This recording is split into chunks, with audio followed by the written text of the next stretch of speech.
Alright guys, today we'll be testing the fuel pump pressure with that gauge right up yonder. I went to Harbor Freight and I got the one that said fuel pump and vacuum gauge tester, and that was the wrong one.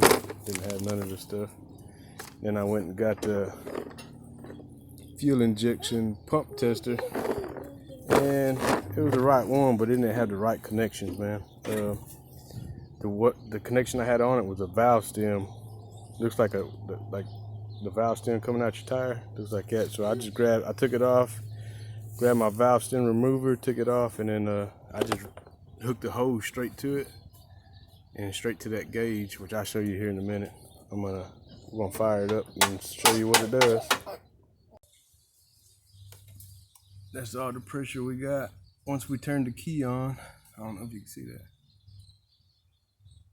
but that ain't very much. It's supposed to be from anywhere from, I heard 28 to 40 pounds. And then I read one where it says from 30 to 35. But yeah, that's way off. But we're fixing to fire up and I'll show you what it does.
Alright guys, yeah, whenever we give it gas, I was losing pressure here, so I'm assuming it's that fuel pump not keeping it right, not keeping the right amount of pressure.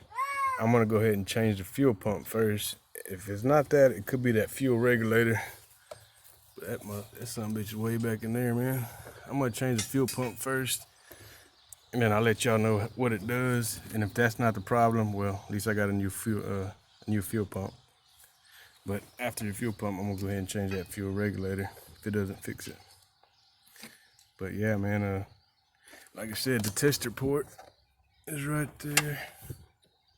All it was a valve stem, and I almost just bought me a tire gauge and just, put it right there on top of it, see if it worked that way. But I went ahead and took that valve stem out, put that hose right there, rigged it up, and got it going to the bottom of this gauge here. And that right there just screws on to the bottom of it. It's a 1/4 inch, and that bushing is just bushing right there that goes down to a barb connection where you can hook your hose up to it. This in here. And I just had that hose laying around, just the air hose. All it's got to hold is 40 pounds. But yeah. All right, well, let me cut this bed up and I'm gonna change my fuel pump. And the proper way of doing it, you could take the bed off of it, or you can drop the fuel tank. But I'm gonna just cut a hole on the top of my bed and make like a little doorway for it. And I'll let y'all know how it goes.